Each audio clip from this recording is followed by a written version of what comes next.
నేనైతే ఇప్పుడు కార్న్ సబ్జీ అయితే రెడీ చేయబోతున్నాను. నేనైతే 2 స్వీట్ కార్న్లు తీసుకున్నాను. వాటిని అయితే నీట్గా వలిచేసేసి ఇలాగా క్లీన్ చేసి పెట్టేసేసి ఉడకపెట్టి పక్కన పెట్టేసానన్నమాట.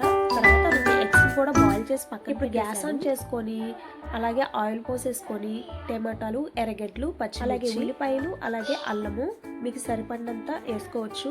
కావాలంటే మీరు జీడిపప్పును కూడా యాడ్ చేసుకోవచ్చు. బిర్యానీ ఆకు అలాగే పట్టా ముక్కను కూడా యాడ్ చేసుకోండి, బాగుంటుంది టేస్ట్. ఈ విధంగా ఆయిల్లో బాగా మగ్గనియాలి. ఇప్పుడైతే కొంచెం పసుపు అలాగే కారం కూడా యాడ్ చేసుకోవాలి. తర్వాత ధనియాల పౌడర్ అలాగే గరం మసాలాను కూడా ఒక్కొక్క స్పూన్ యాడ్ చేసుకోవాలి. అందులో వేసేసి బాగా కలిగి పెట్టాలి. కొంచెం వాటర్ పోసి కొంచెం మగ్గనివ్వాలి. తర్వాత గ్యాస్ ఆఫ్ చేసేసుకోవాలి. ఇప్పుడైతే వేరొక బౌల్లో ఆయిల్ పోసేసుకొని అందులో కాస్తంత జీలకర్రని యాడ్ చేసేద్దాము. ఇందాక మనం టమోటా ఎర్రగడ్డ అవన్నీ వేసుకున్నాం కదా, అదంతా బాగా మిక్సీ పట్టేయాలి. ఇప్పుడు ఈ ఆయిల్లో వేసేసి బాగా ఫ్రై చేద్దాము.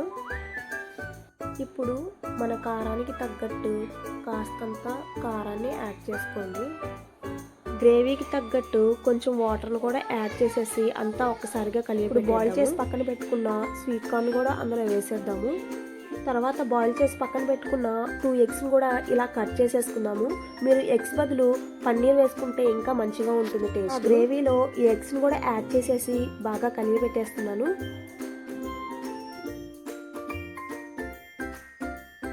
ఇప్పుడు ధనియాల పౌడర్ని కొంచెం యాడ్ చేద్దాము, 1/2 టీ స్పూన్.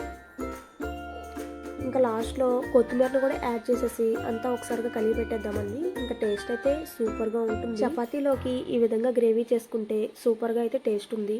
మీరు కూడా ట్రై చేయండి. వీడియో కనుక నచ్చితే like, share and comment, subscribe. See you to next video. Bye bye.